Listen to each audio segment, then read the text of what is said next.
मैदान से। भारतीय कप्तान रोहित शर्मा ने कहा है कि फाइनल मैच में ऐसी ही इनिंग्स खेलना चाहता हूं। भारतीय कप्तान रोहित शर्मा ने पोस्ट मैच गुफ्तगू में कहा कि मालूम था कि पहले 6 ओवर्स कैसे बैटिंग करनी है।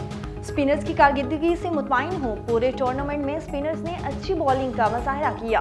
केवी कप्तान मिचेल सेंटर का कहना था कि रोहित शर्मा ने जिस तरह बैटिंग का मैच का फांसा बदल दिया। न्यूजीलैंड ने 20 से 25 रन कम बनाए। पूरे टूर्नामेंट में टीम ने अच्छी परफॉर्मेंस का मुजाहरा किया है। आईसीसी चैंपियंस ट्रॉफी 2025 के फाइनल मार्के में भारत ने न्यूजीलैंड को 4 विकेटों से हरा दिया। भारत ने न्यूजीलैंड की जानिब से मिलने वाले 252 रन का हदफ 49 ओवर में 6 विकेटों के नुकसान पर हासिल किया। कप्तान रोहित शर्मा 76 रन के साथ नमाया रहे। भारत की जानिब से इनिंग्स का आगाज कप्तान रोहित शर्मा और शबनम गुल ने किया। ओपनिंग जोड़ी ने जिम्मेदाराना बल्लेबाजी का मुजाहरा करते हुए 150 रन की इनिंग्स खेली। ताहम शबनम गुल 31 रन बनाकर मिचेल सेंटर की गेंद पर कैच थमा बैठे, जबकि दूसरी विकेट विराट कोहली की गिरी जो महज 1 रन बनाकर मिचेल बैट्समैन की गेंद पर LBW आउट हो गए। आगे बढ़े आपको बताएं कि पाकिस्तान क्रिकेट टीम के साबिक कप्तान बाबर आजम माह मुकद्दस में उम्रे की अदायगी के लिए सऊदी अरब में मौजूद हैं। बाबर आजम अपने भाई सबीर आजम के साथ उम्रे की सआदत हासिल करने मक्का मुकरमा पहुंच गए। बाबर आजम के भाई ने मस्जिद हराम में